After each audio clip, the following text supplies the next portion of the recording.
एक बार फिर से आपके सामने हाजिर है care immigration and visa services associated with the matrix immigration and visa services. अभी हाल ही में कनाडा की एक नई वीज़ा कैटेगरी लॉन्च हुई है जिसको कहा जाता है PGP इनटेक 2020। यानी ये किसके लिए है वीज़ा कैटेगरी? ये क्या स्टूडेंट्स अप्लाई कर सकता है, पेरेंट्स अप्लाई कर सकते हैं, कौन अप्लाई कर सकता है, उसकी इन्फॉर्मेशन हम इस वीडियो में देंगे आपको। ये जो नई कैटेगरी लॉन्च हुई है जिसको कहा जाता है PGP, यानी उसका फुल नेम है parents and grandparents program. तो ये कैटेगरी उनके लिए है जिनके बच्चे या बच्ची कनाडा में परमानेंट सिटीजन या फिर वो कनाडा के परमानेंट रेसिडेंट्स है। वो लोग अपने पेरेंट्स को या अपने ग्रैंड पेरेंट्स को स्पॉन्सर करके बुला सकते हैं। यस दोस्तों, ये आपने सही सुना।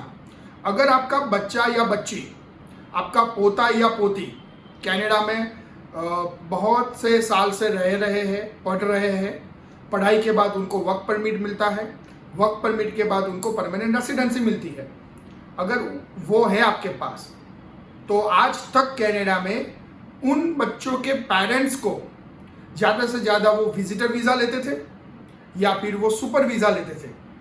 विजिटर वीज़ा के अंतर्गत उनको ज़्यादा से ज़्यादा 6 महीने वहाँ पे रहना पड़ता था और 6 महीने के बाद उनको एक दफ़ा कंट्री छोड़नी पड़ती थी। या अगर आप सुपर वीज़ा लेते हो तो आप लगातार 2 साल तक वहाँ पे रह सकते थे और 2 साल के बाद आपको वीज़ा के लिए फिर से आवेदन देना होता था या फिर आपको कनाडा की कंट्री छोड़ के वापस एंट्री लेनी पड़ती थी। तो इन सभी चीज़ों से छुटकारा आपको मिल जाएगा ये वीज़ा कैटेगरी के अंदर।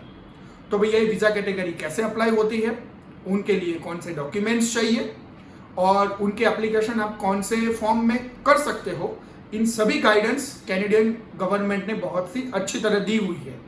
ज़्यादा इन्फॉर्मेशन के लिए हम उसकी लिंक भी ये वीडियो की नीचे डिस्क्रिप्शन में हम डाल देंगे, जो आप उस पर भी इंफॉर्मेशन ले सकते हो या फिर आप care immigration and visa services का भी कांटेक्ट कर सकते हो।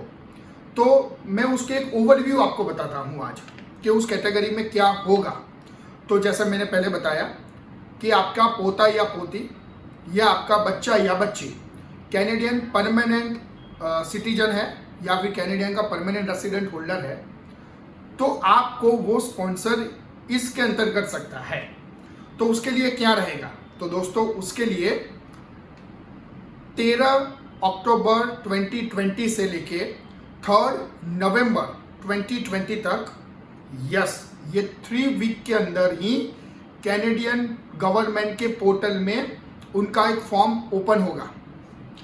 उस फॉर्म को आपको इनविटेशन के तौर पे इंटरेस्ट दिखाना है, मतलब उस फॉर्म को आपको फिलअप करना है और उसके जो नेसेसरी डॉक्यूमेंट्स रहेंगे वो डॉक्यूमेंट्स आपको एक ही PDF बना के उसके अंदर डालने रहेंगे। तो ये इंटरेस्ट रहेगा। ये पहला स्टेप है आपका। फर्स्ट स्टेप में आपको कोई वीज़ा के लिए कहीं एजेंट की ऑफिस में जाना है या फिर आपको कोई एम्बेसी में जाना है या वीज़ा के VFS सेंटर में जाना है, नहीं। फर्स्ट स्टेप के अंदर आपको सिर्फ उसका ऑनलाइन फॉर्म भरना है और फॉर्म के साथ एक PDF में जो नेसेसरी डॉक्यूमेंट्स हैं वो आपको अटैच करने रहेंगे। ये रहेगा आपका इंटरेस्ट। यानी कैनेडियन गवर्नमेंट सोचती होगी या फिर कैनेडियन गवर्नमेंट ये अपने हिसाब से डिसाइड करेगी कि 3 वीक के अंदर उनको कितनी एप्लीकेशन आती है। उन्होंने अभी ऐसा तय किया है कि वो तकरीबन 10,000 एप्लीकेंट से ये फॉर्म लेंगे। यस दोस्तों, उन्होंने सोचा है 10,000 लोगों से ये लोग फॉर्म लेंगे।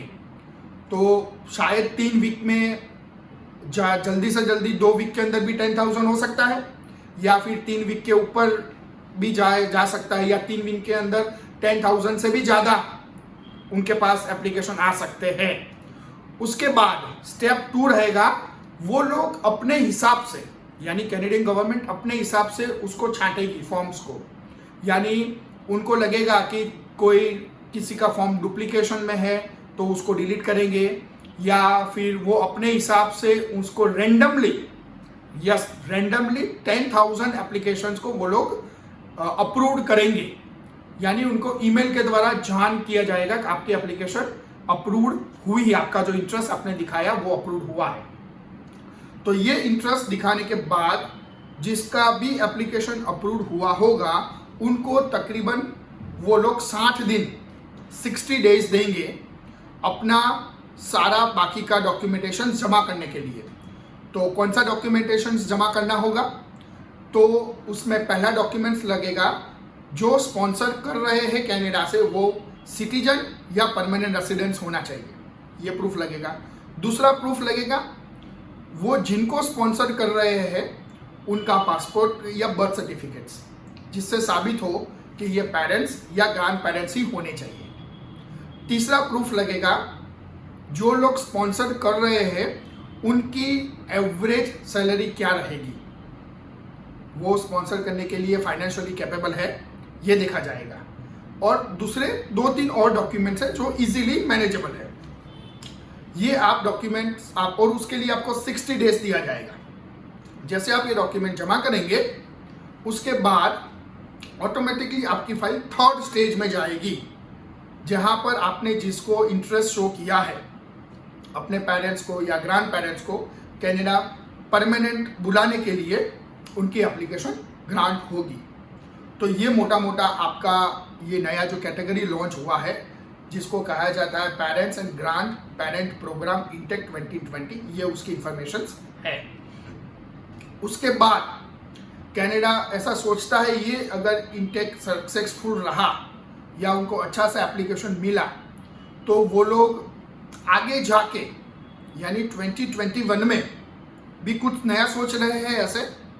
तो उसकी इंफॉर्मेशन के लिए आपको ये हमारी जो YouTube चैनल है उसको सब्सक्राइब करना होगा, उसको बेल आइकन को आपको प्रेस करना होगा और लाइक करना बिल्कुल मत भूलिए। तो हम ऐसे इंफॉर्मेटिव वीडियो बनाते रहेंगे। और हाँ, जैसा मैंने बताया आपको कि ये प्रोग्राम अगर उनका सक्सेसफुल रहा तो वो लोग ऐसे पेरेंट्स ग्रैंड पेरेंट्स प्रोग्राम को इंटेक का नाम दिया है। इंटेक वैसे ये नाम फेमस है स्टूडेंट वीज़ा के लिए।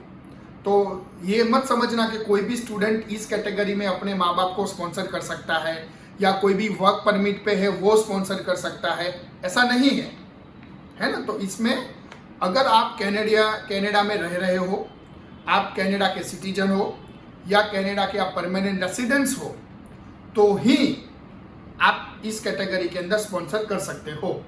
और किसको स्पॉन्सर कर सकते हो? आप अपने पेरेंट्स को और अपने ग्रैंड पेरेंट को स्पॉन्सर कर सकते हो, या फिर आप चारों को स्पॉन्सर कर सकते हो।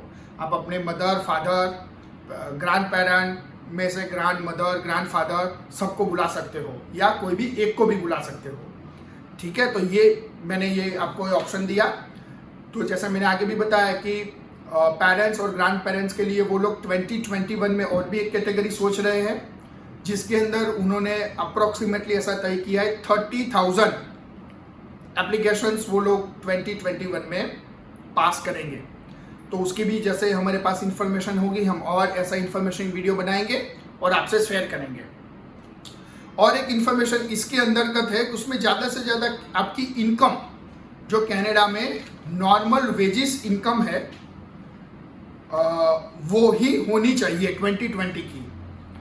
लेकिन आज की तारीख तक 2020 में नॉर्मल वेजेस इनकम उन्होंने अभी डिक्लेयर नहीं की है। तो पहले ये रूल्स था उसमें कि 2020 की नॉर्मल वेजेस इनकम प्लस 30%, ये स्लैब था पहले, लेकिन पैंडेमिक कोविड-19 के हिसाब से उन्होंने ये प्लस 30% फिलहाल के लिए रिमूव कर दिया है। मतलब आपकी कनाडा में इनकम जो होगी स्पॉन्सर करने के लिए वो नॉर्मल वेजेस इनकम जो डिक्लेयर होगी 2020 की उसी ही बेस पर आप कर सकते हो। उसमें भी फिर कैलकुलेशन आता है कि आप कनाडा में रह रहे हो तो आपकी आईटी इनकम कितनी है, वहाँ पर आपके फैमिली में कौन कौन रहता है आपके साथ, आपकी वाइफ रहती है, आपके बच्चे रहते हैं, उनमें से कौन से और लोग आपके साथ जॉब करते हैं या जॉब नहीं करते हैं। तो ये पूरा एक कैलकुलेशन है, उसके हिसाब से आप तय कर सकते हो कि आप एक लोग को इन्विटेशन दे सकते हो या फिर 2 लोगों को इन्विटेशन ले सकते हो या फिर 4 लोगों को इन्विटेशन दे सकते हो। ये इनकम के बेस पर डिसाइड होता है। ज़्यादा इन्फॉर्मेशन के लिए पहले ही मैंने बताया कि आप वीडियो में रखी लिंक को भी प्रेस कर सकते हो, या फिर care immigration and visa services की जो हमारी ऑफिस है वहाँ पे भी कांटेक्ट कर सकते हो। और हाँ, लास्ट में अगर ऐसा वीडियो आपको अच्छा लगता है तो ये वीडियो को सब्सक्राइब करना, उसको लाइक करना और बेल आइकन को प्रेस करना मत भूलिएगा, क्योंकि इससे ही हमको एनर्जी मिलती है कि हम ऐसे ज़्यादा से ज़्यादा वीडियो बनाएं वीज़ा अपडेट पे और आप तक पहुंचाएं। Thank you.